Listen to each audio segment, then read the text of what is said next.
Good morning. Today is Thursday, December 9th. I'm Danielle Wiggins. Thanks for spending a few minutes with me on the WKYC Facebook and YouTube pages. In this edition of your 3 News Now morning update, we're covering when sports betting could be legal in Ohio and a bill that could close the last abortion clinics in Dayton and Cincinnati. But we start with Matt Wentz, who's tracking a climb in temperatures.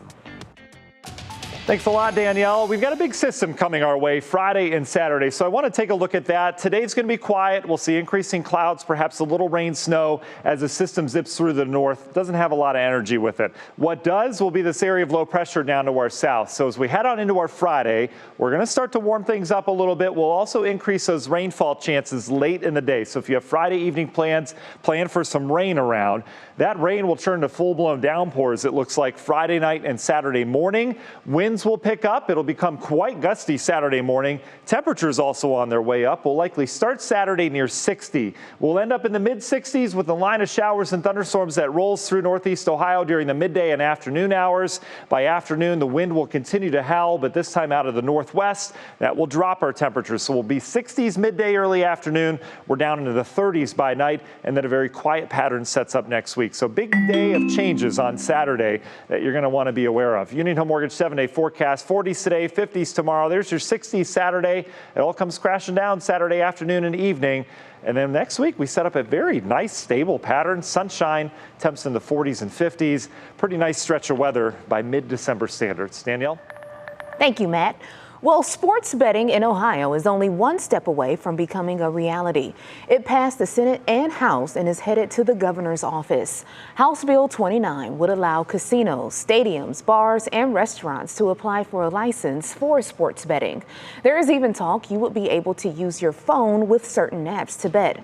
Robert Linehan, sports betting regulatory writer and editor for Saturday Tradition, lives in New Jersey, where they have sports betting. He says Ohio will have a 10% tax of all sports revenue, and it will go to fund education and veteran activities in the state. Linehan says New Jersey makes millions in 1 month of sports betting. Ohio stands to make a nice chunk of change from the sports betting bill. Since it has been legalized in New Jersey has just taken off. They're the powerhouse of sports betting in this country. The last 2 months, there have been over $1 billion bet.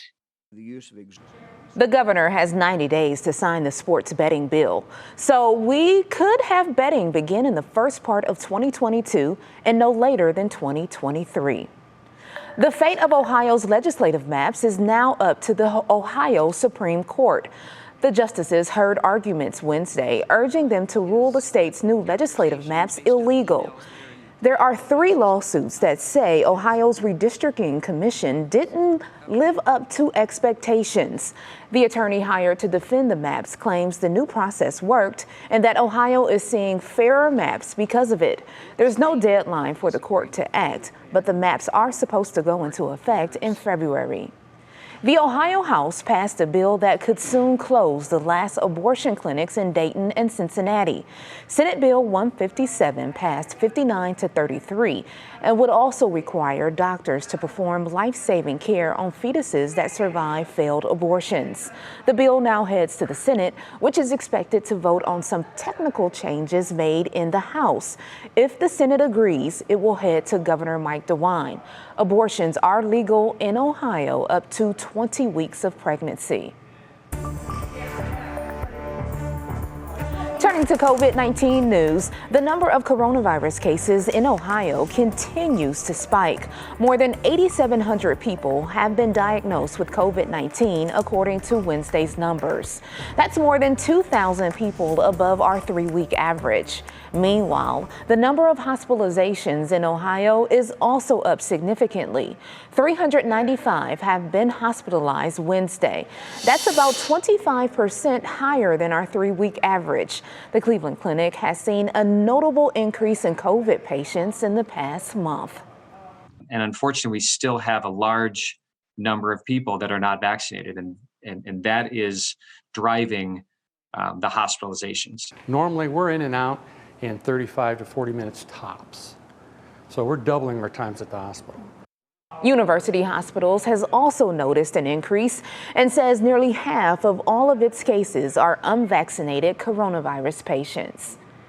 And some local Goodwills are set to reopen today after being closed yesterday following threats. The threats were called and emailed in, forcing the 22 locations in the Cleveland area to close, and Akron to follow suit as a precaution. Officials believe the threat was targeted at one location. In Stark County, Goodwills there won't reopen until the 10th. Thank you. Thank you. Thank you. Well, 'tis the season to see the Salvation Army's red kettles out and about. But the campaign is struggling to keep and find bell ringers. The organization says it's down 34% in donations compared to this time last year. Adding COVID concerns and general staffing shortages are affecting the number of kettles outside local retailers. The Salvation Army in Greater Cleveland hopes to raise $650,000 to help local food pantries and cover other basic needs. You can sign up to volunteer online. And supply chain issues are putting a squeeze on cream cheese for some local shops. Bagel Buddies in Euclid is having a hard time getting certain items from distributors, including cream cheese. The owner says her order didn't come in last week, and it's not coming in this week either. Bialys in University Heights is running into the same problem, now down to only single 1-ounce containers. We're a bagel shop. We should have cream cheese, and there are some customers that, have been upset about it. But for the most part, we're really lucky and our customers are really understanding. Both owners aren't sure why their main bagel topping is in short supply, but heard it might be the lack of labor to get the product out. In a statement to the New York Times, Kraft Heinz, which owns Philadelphia cream cheese, said there's been an elevated and sustained demand for the product. So hopefully they can get that all worked out so we can get that cream cheese back. Well, thank you for taking time to join me for this 3 News Now morning update. Our digital team will continue to bring you the stories making headlines around Northeast Ohio and beyond. Make sure you continue to check our social media pages and WKYC.com throughout the day. I'm Danielle Wiggins, and the Go team will see you Friday morning on Go starting at 4:30 a.m. Have a great day, everybody, and keep on persevering.